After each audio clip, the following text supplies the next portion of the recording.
खासदार निलेश लंके यांच्या नेतृत्वाखाली जिल्हाधिकारी कार्यालयासमोर सुरू असलेल्या आंदोलनाच्या रविवारी तिसऱ्या दिवशी आंदोलनास पाठिंबा देण्यासाठी शेतकऱ्यांनी नगर शहरातून काढलेल्या ट्रॅक्टर रॅलीमुळे चक्काजाम होऊन वाहतुकीची कोंडी झाली। दरम्यान सोमवारी आंदोलनाकडे लक्ष वेधण्यासाठी शासकीय कार्यालय बंद करण्याचा इशाराही देण्यात आला आहे। रविवारी महबूब शेख, प्रभावती घोगरे, माजी आमदार राहुल जगताप, माजी आमदार भानुदास मुरकुटे, घनश्याम शेलार, अरुण कडू, माजी आमदार साहेबराव दरेकर, गोविंद मोकाते यांच्यासह जिल्हा तसेच जिल्ह्याबाहेरील नेते मंडळींनी आंदोलनस्थळी हजेरी लावत पाठिंबा दर्शवलाय। दुपारी 4:30 वाजण्याच्या सुमारास ट्रॅक्टर रॅलीस सुरुवात झाली। जिल्हाधिकारी कार्यालय, सुरभी हॉस्पिटल, डीएसपी चौक, स्टेट बँक चौक, चांदणी चौक, बस स्थानक, हॉटेल राज पॅलेस पासून टिळक रोड, नेप्ती नाका, दिल्ली गेट, अपू हत्ती चौक मार्गे ही रॅली पुन्हा जिल्हाधिकारी कार्यालयात पोहोचली।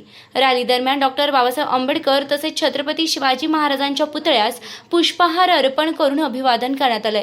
खासदार निलेश लंके हे स्वतः ट्रॅक्टर चालवत या रॅलीत सहभागी झाले होते। रॅलीमध्ये महिलांचा सहभागही लक्षणीय होता। दरम्यान विशेषतः रविवारी सकाळी ट्रॅक्टर नगरकडे निघाल्याने नगर पुणे व नगर कल्याण महामार्गावरही वाहतुकीची कोंडी झाली होती। यावेळी बोलताना अरुण कडू यांनी पालकमंत्री राधाकृष्ण विखे यांच्यावर जोरदार हल्ला चढवत राधाकृष्ण विखे व दुग्ध खात्याचे विचित्र नाते असल्याचं सांगितलंय।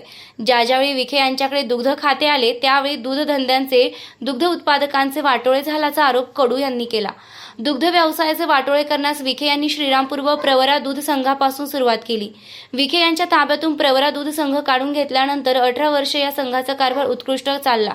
तरीही विखे यांनी संचालक मंडळ बरखास्त करण्याची 2दा नोटीस बजावली। सत्तेचा वापर करून टँकर नाकारण्याचे कारस्थान करण्यात आले। प्रवरा दूध संघ त्यांनी मोडकळीस आणला। महानंदा डेअरी मातीत घातली असल्याचं दूध सांगत दूध धंद्याची विखे यांना कदर नसल्याचा आरोप कडू यांनी केला।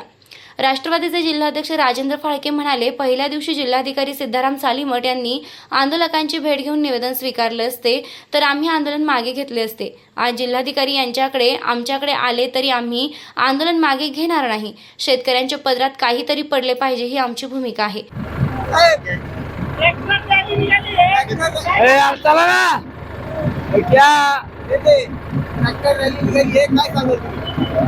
आता आम्ही थांबत नसतो, आम्हाला आमच्या हक्काचे मिळालं पाहिजे ही आमची भावना आहे। आमच्या शेतकऱ्याला, दूध उत्पादकाला न्याय मिळाला पाहिजे, आमच्या शेती मालाला हमी भाव मिळाला पाहिजे।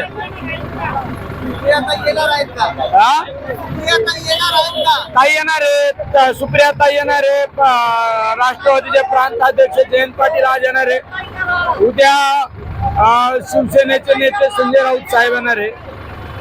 उद्याची दिशा आता आम्ही हे आंदोलन आजचा रॅली संपल्यानंतर उद्याची दिशा आम्ही त्या ठिकाणी सर्व आंदोलनकर्त्यांना देणार आहे।